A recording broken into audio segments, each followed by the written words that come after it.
सोलापूरमध्ये महाविकास आघाडीचा जागा वाटपाचा फॉर्म्युला अखेर ठरलेला आहे। 4 पक्ष म्हणून 102 जागा लढणार आहे। महाराष्ट्र नवनिर्माण सेना महाविकास आघाडीमध्ये सहभागी झाली तर शिवसेना ठाकरे पक्षातून मनसेला जागा मिळणार आहे। काँग्रेस 45, शिवसेना ठाकरे अपक्ष 30, राष्ट्रवादी शरदचंद्र पवार पक्ष 20, माकप 7 अशी जागांचं वाटप करण्यात आलंय। महायुतीच्या विरोधात महाविकास आघाडी आता जोरदार प्रचाराला सुरुवातही करणार आहे। या आघाडीमध्ये चारही पक्ष मिळून 102 जागा आम्ही सर्व मिळून लढवतोय। महाराष्ट्र नवनिर्माण सेना सुद्धा आमच्या सोबत आहे।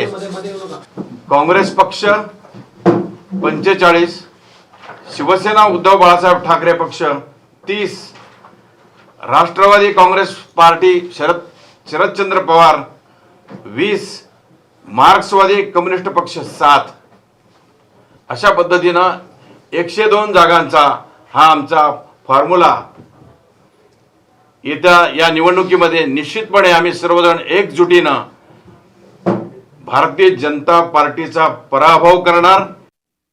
महाराष्ट्रात हिंदुत्व जपण्याचं काम शिवसेनेकडून केलं जातंय। जैन मुनी निलेश चंद्र यांनी प्रतिक्रिया दिली।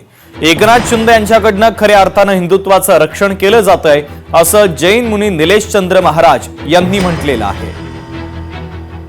पुरेचे पुरे का बरं एकनाथ शिंदेकडे आले, कशामुळे आले? वाटते ना ह्या गोमाताला राज्यमाता घोषित केलं असेल तर ते साहेबांशी मी बोललेला आहे। जे गोरक्षक आहेत त्यांच्यासाठी आम्ही काही नया निपुण काढू। आता प्रताप सरनाईकजीने बघा तुम्ही ते गायाचं अटक केलं, ते स्वतः म्हणे हम महाराष्ट्र गोरक्षा का मंच करेंगे, जगाजगात जाऊ आणि त्याचा प्रचार करू। जिथे जिथे गोहत्या होते त्याला आम्ही बंद करू।